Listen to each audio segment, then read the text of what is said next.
Hello and welcome. Today I'm going to be showing you one of the products called round tubing. I'm going to show you what it's about and how to use it.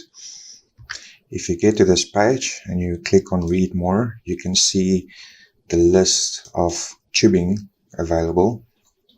I have to stress that this is a hot rolled, welded, seamed tubing, and it's not a seamless tube. I think I did say that this does not include seamless scheduled pipe.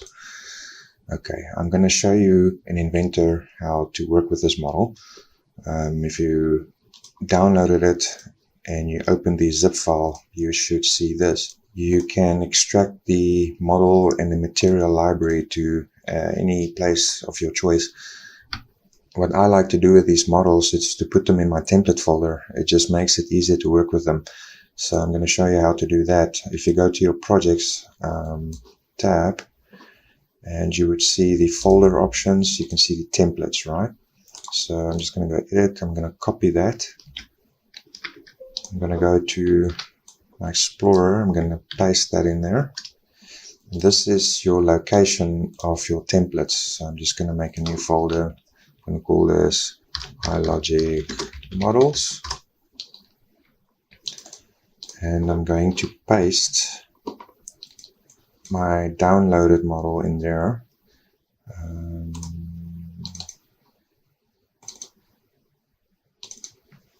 going to copy that and paste it in there. And it's also a good idea if you copy your library folder also just somewhere there. So now if you want to go new, you can see that folder you created, iLogic models and round tubing, and create.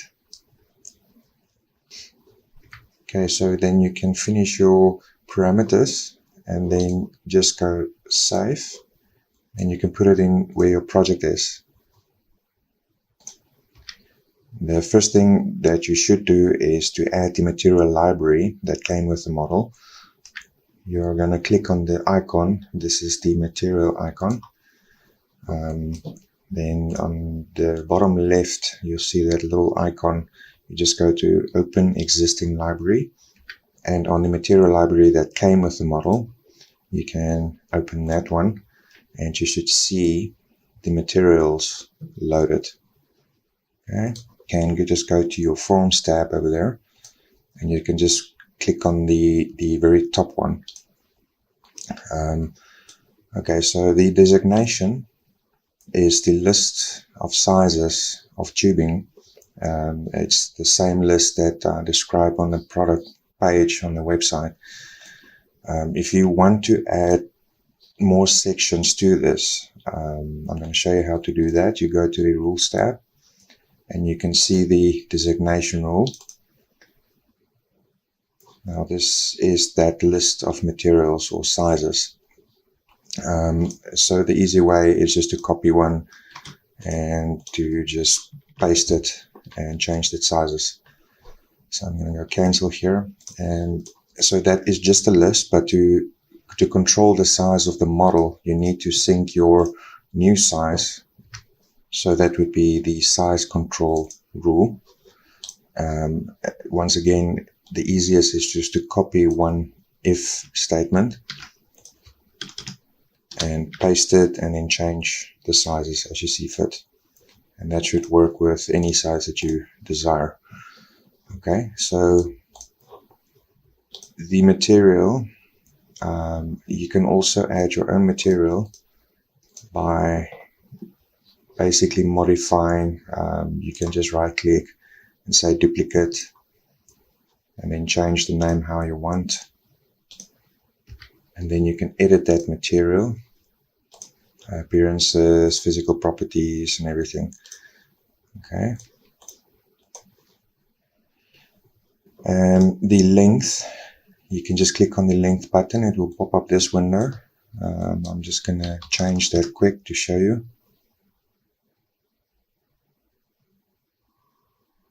Go done, and the model should be updated.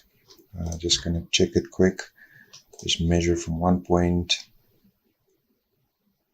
to the other, and it show the correct length. Okay.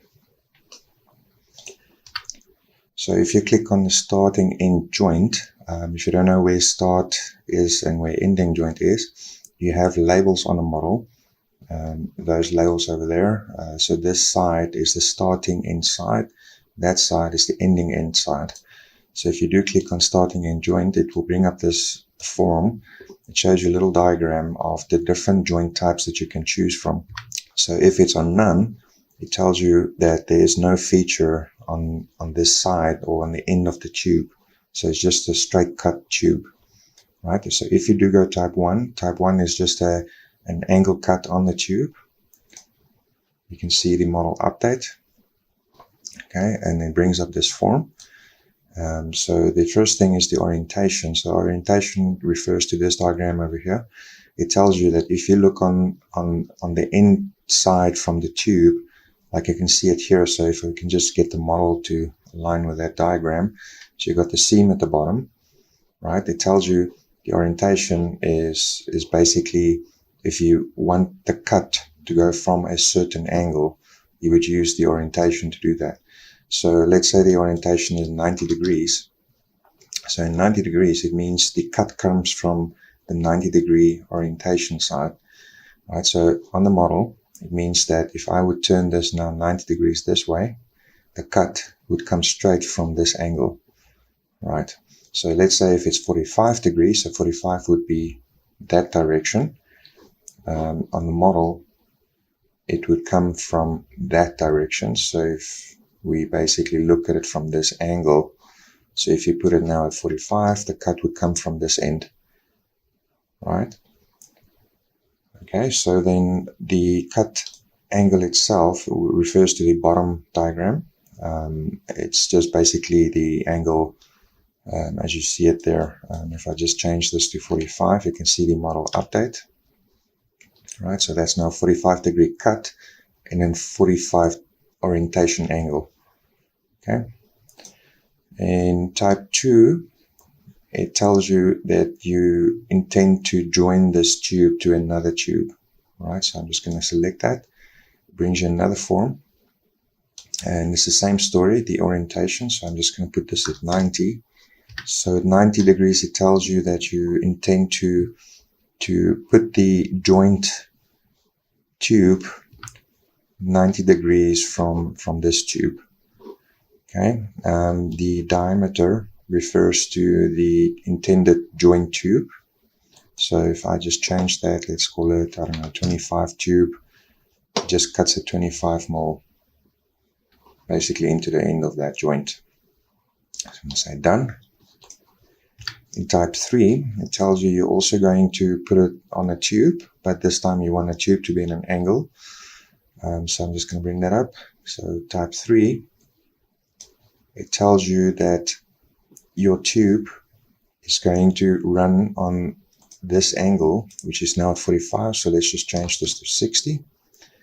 So now that angle would be 60, going through like this. And then the insertion diameter refers to the outside diameter of that cut. So if I change this to 40, and it updates over here. Okay. And then type 4 is just a normal bevel joint. So it tells you the joint consists of a single size. So it's just a normal 45-degree cut on the end of the tube. So if you want to change the size, you would notice that this one is 2 millimeter thick. So this one is 2 mil thick. So let's say I want it to be 5 mil thick. It's bigger than the wall thickness of the tube.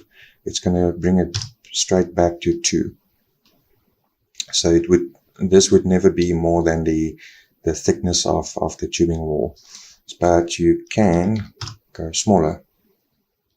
Right, so you can see it went smaller. Right, so then I'm going to finish that. And this is the joint types. So on the ending end joint, it would be exactly the same thing. So there would be no difference to this. Okay, and then the seam basically is just a toggle on and off for you to see the seam. So I'm just going to go off and you'll see it disappears. Right, so it's just a normal tube. And then also you can toggle the visibility of the labels. So if you don't want to see the labels, you can just tick that off. Okay. And then at the very bottom, it's just a confirmation of the sizes of the tubing itself. So if you do put in your own customized sizes, this should update exactly right. And that is it for this model. If you do have any questions, don't hesitate to ask them. You can use our forum or the video descriptions. Thank you for watching, and I hope to see you in our next tutorial. As always, please visit our website. You can download iLogic 3D models over there, as well as visit the forum where you can ask specific questions and get the answers from the masters.